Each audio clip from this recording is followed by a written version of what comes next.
you very much for coming into the better room of the two. I hear that one's a bit boring.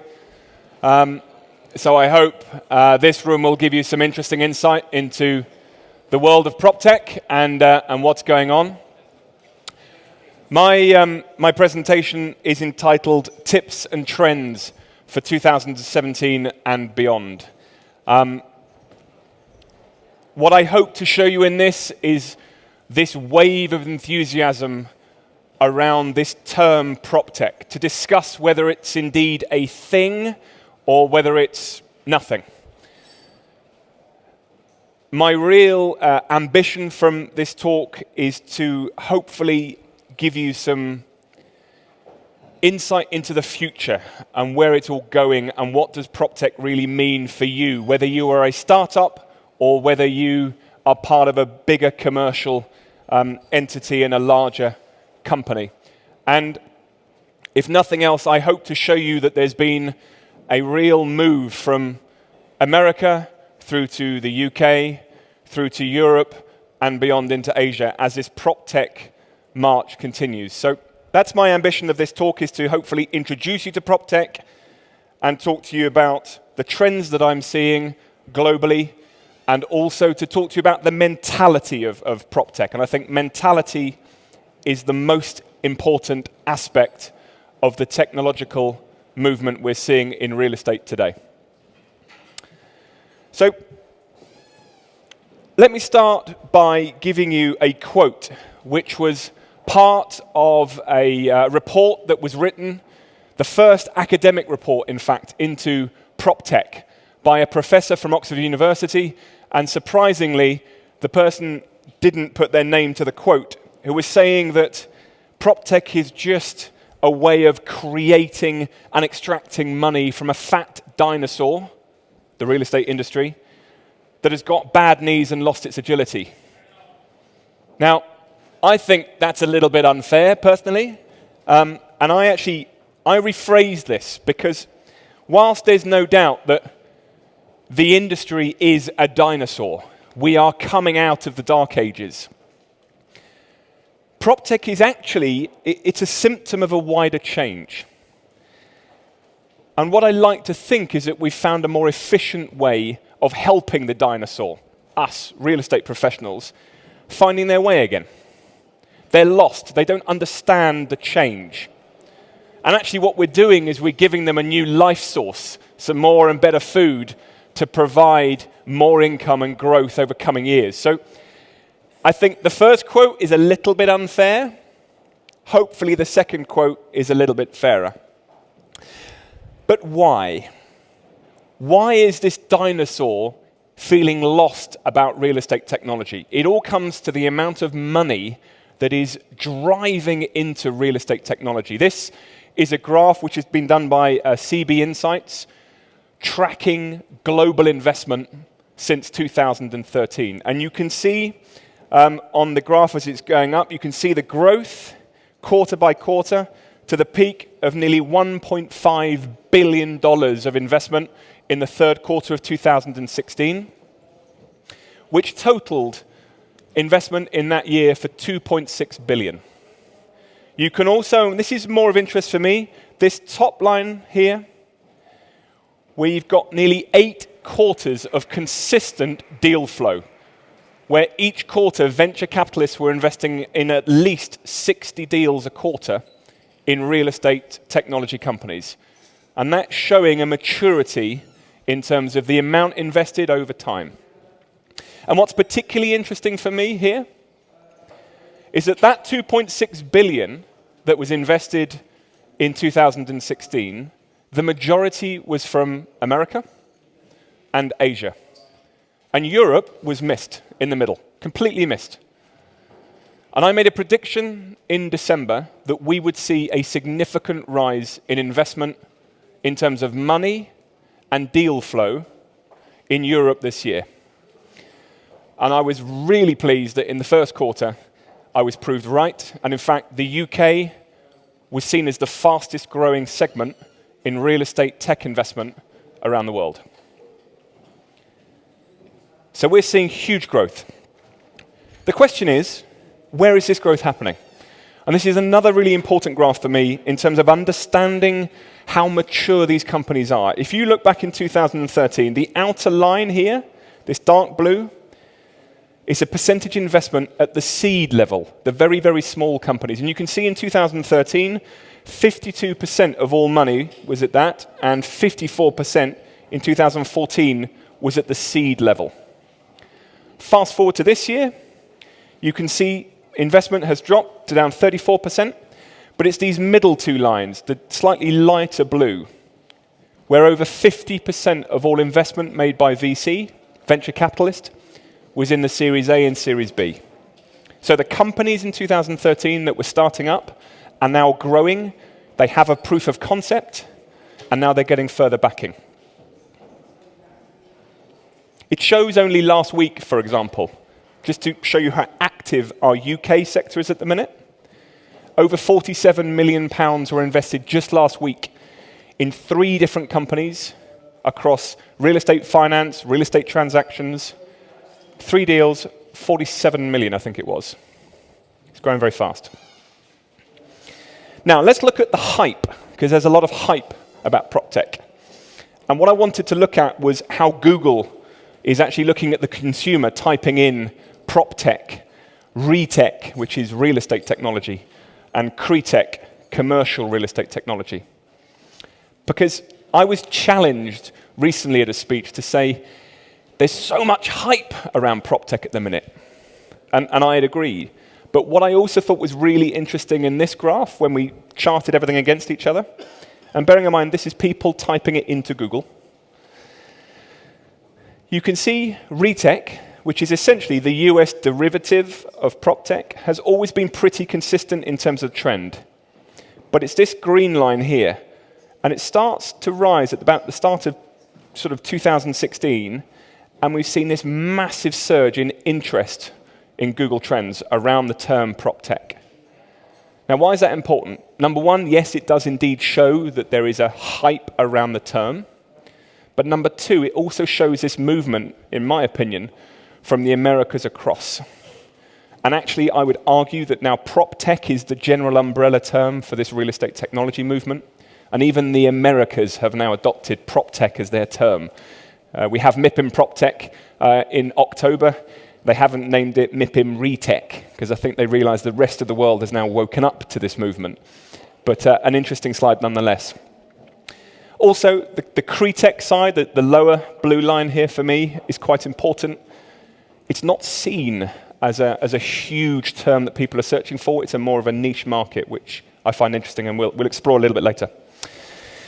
So, what does PropTech mean? Let's go down into the detail a little bit, because PropTech covers immense amount of technology that we could be using. So this was a very useful graph that I was shown and shared by the head of data at the Royal Institute of Chartered Surveyors, who tried to map what sorts of technology are important and when are they important, and ultimately how much do you need to know about them. So if I give you some examples of what I mean, if you go down into the bottom left-hand corner here, what's having an impact now are things like cloud computing, mapping, data, drones.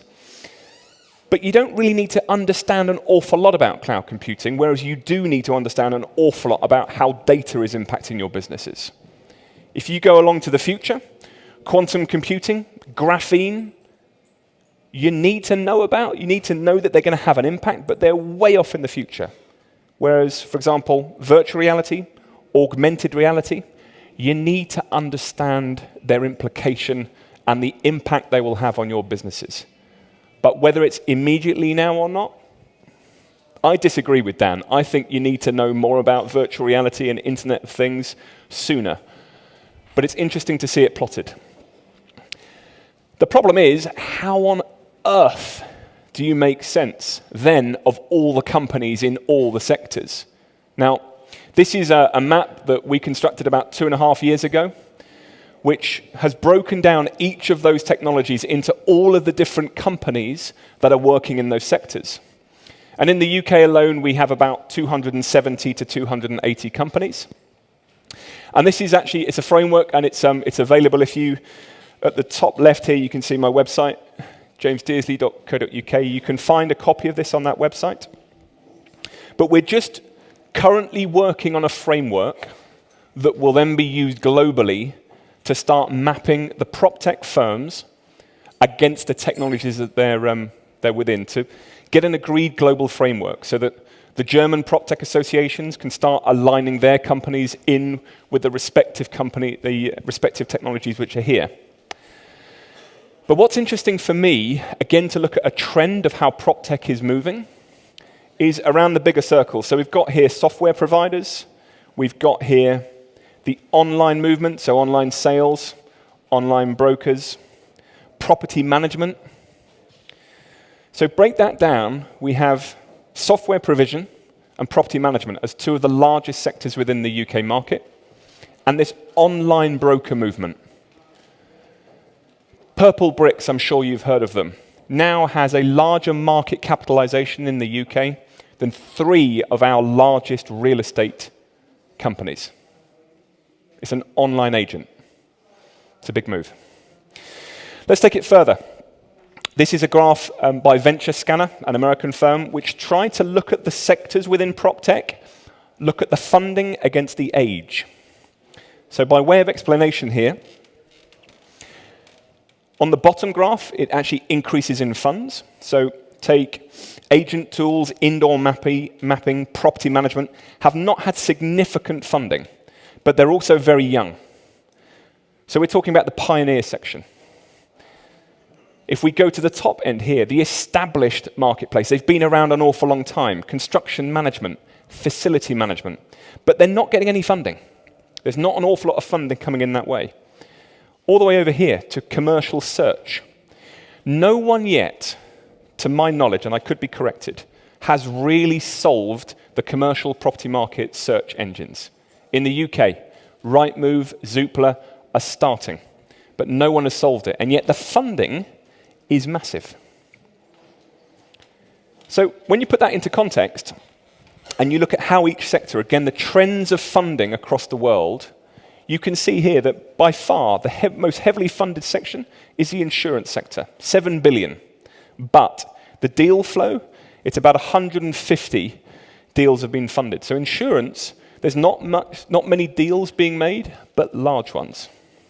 You compare that to the Internet of Things, so about half amount in terms of funding, but a massive deal flow. Venture capitalists are starting to try and find out who's the next winner in the Internet of Things market. They're putting bets, they're putting small amounts of money with lots of different providers. And that's especially true, in my view, down this area. Again, portfolio management, property management, construction management, facility management. For the amount of money that's being raised, the deal flow is considerable. So if you take it back to this slide here, these guys, construction management, facility management, portfolio management, property management, I would expect those guys to move much further over in the next 5 years as that market matures. I would also expect over the next sort of 4 or 5 years that those markets will consolidate.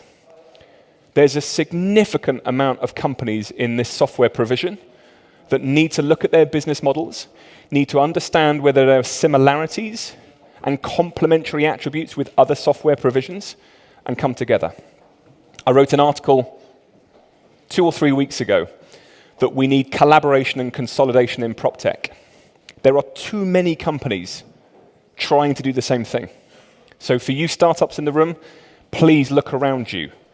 Grow through merging and acquisition. Swallow the ego and join forces with people. It's a really important point. Okay. Let's move that away a little bit from this funding world and look at really what PropTech is. I'm going to come over this side.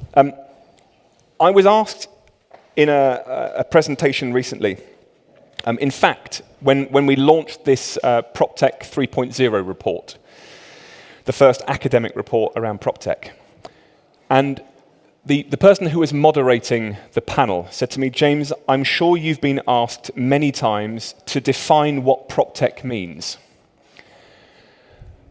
In front of about 500 people, I had to suddenly panic and scribble on a piece of paper what I thought PropTech meant, because no one, to my mind, had actually defined what PropTech was. After that panel, myself and the author of the report got together, and we tried to come up with a definitive guide as to what PropTech meant. And I want to talk it through now, because I think this is really important for the growth of the German PropTech market and the understanding of what it means to the more corporate world. So PropTech is one small part of the wider digital transformation of the property industry. PropTech is not a thing. It's a symptom of this wider change. Every industry has been through it already. We're one of the last to go through it. The film industry, the music industry, the car industry. We've all been there. We've all seen how things are changing. We've all seen how Netflix, how Amazon are starting to impact this world of digital transformation. The property market is just beginning to go on this journey of understanding the changes of treating the mentality of our consumers and the mentality of our industry to the change. It describes a movement driving a mentality change within the real estate industry and its consumers regarding technology-driven innovation. Now, we may all think this is to do with technology. Please realize it's got as much to do about the mentality shift as it has about the technology shift. We are being driven to change because technology is helping us.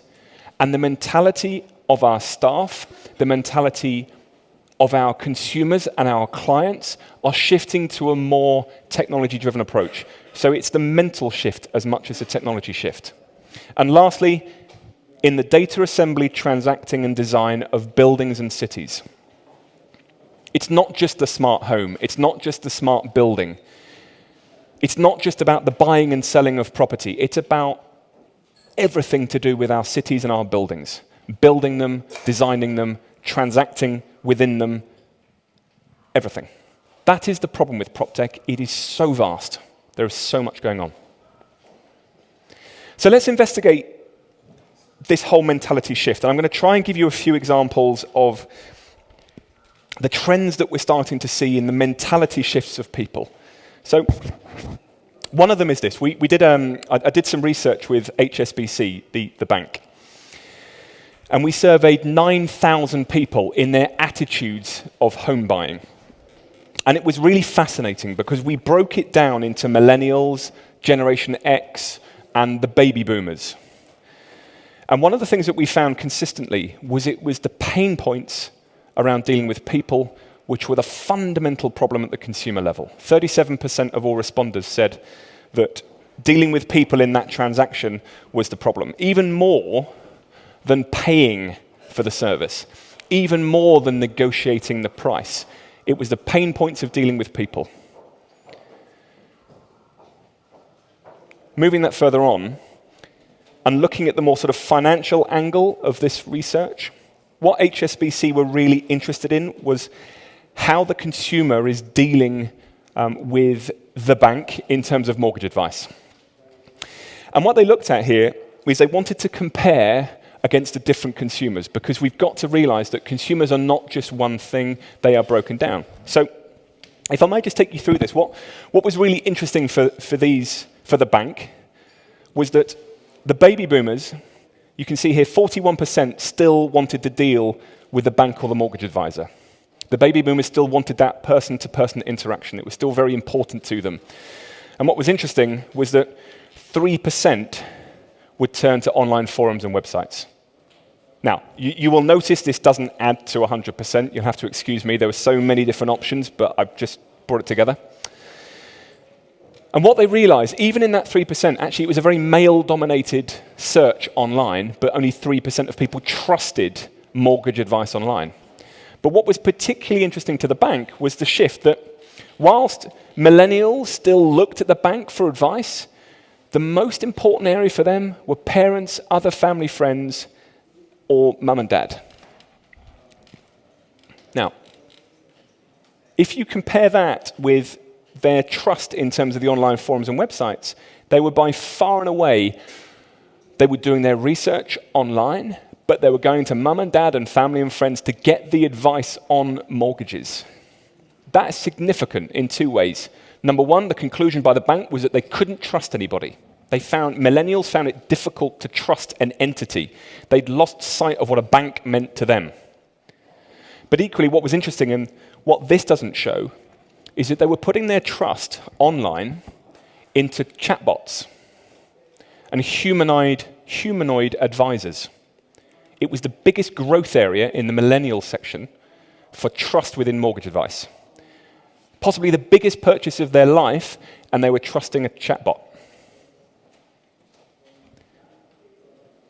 I find that amazing for two reasons. Number one is it's an on-demand economy. It's an on-demand generation, and they are happy to get information from a robot. Number two, and what was most pertinent for me, it's a heavily regulated industry. The growth in advisory capacity for robo-advisors, as they're called, is growing. Why? Because the regulatory services that we have in operation trust robo-advisors more than humans to deliver regulated advice. Why?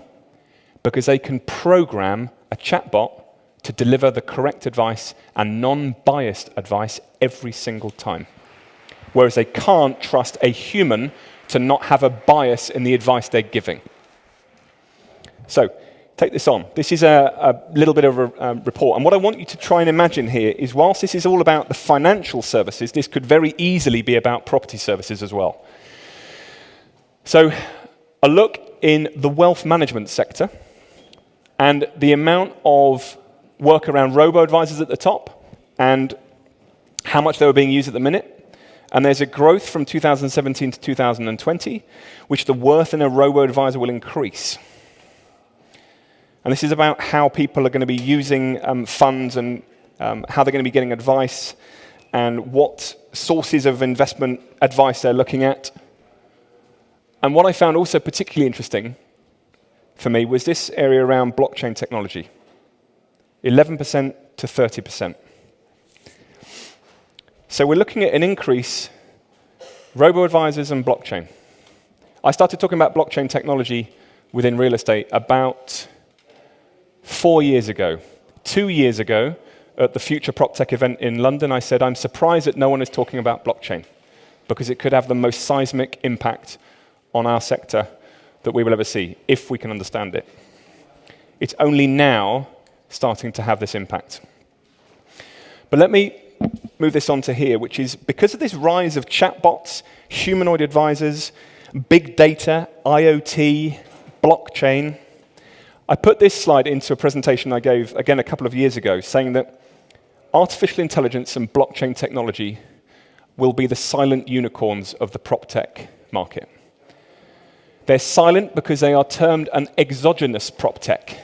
They will not have a direct impact on our market. It'll be indirect.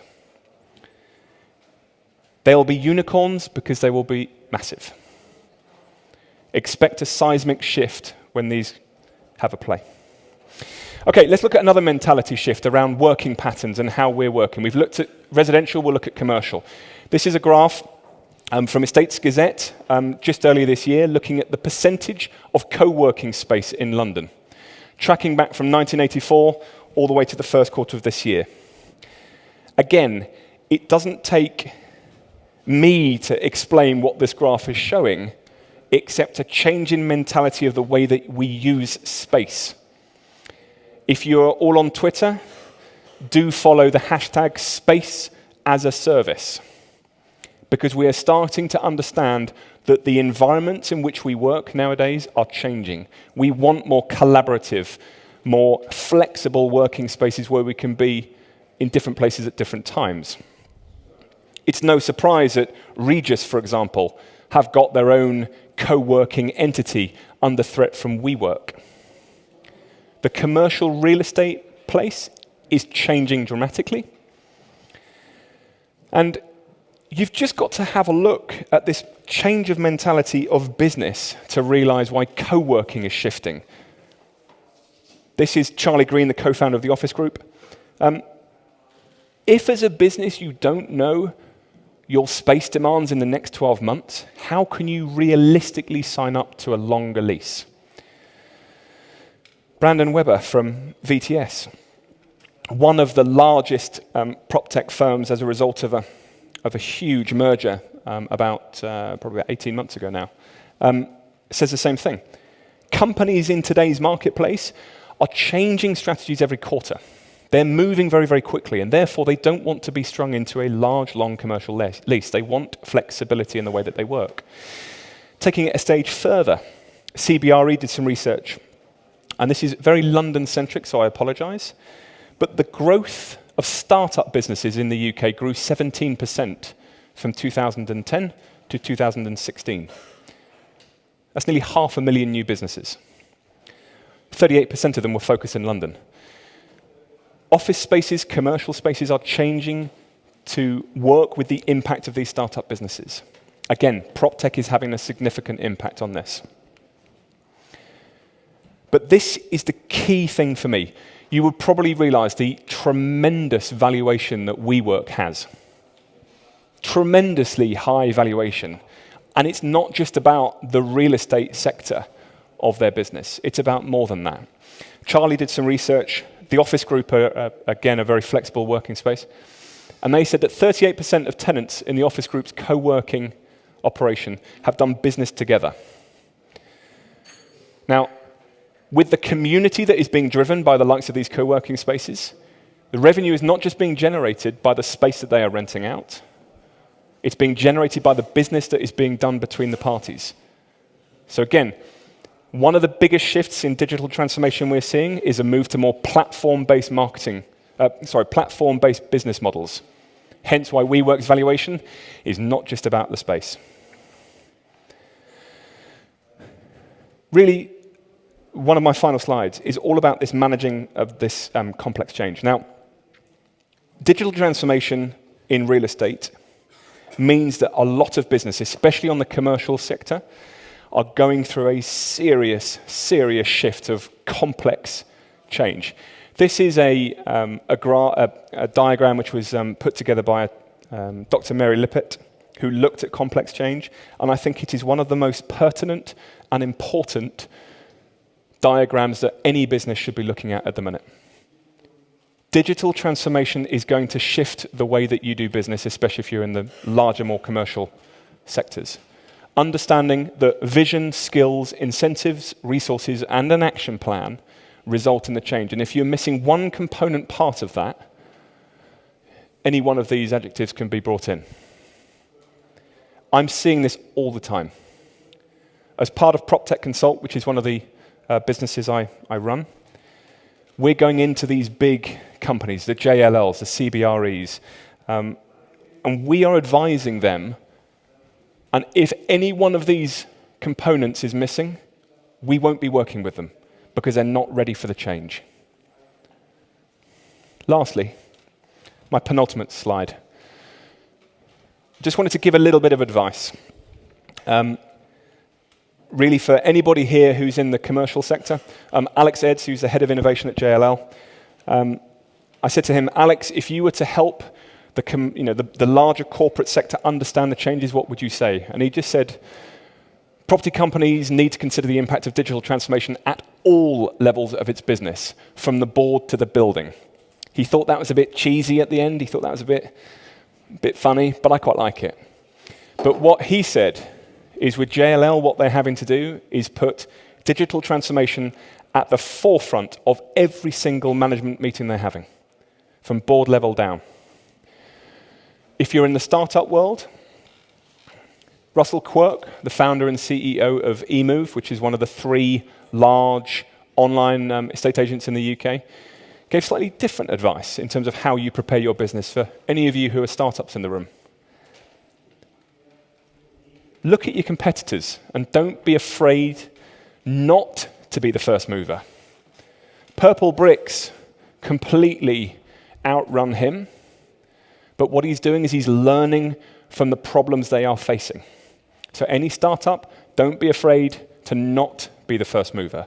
Learn from those errors that everybody else is making, adapt your businesses, and grow.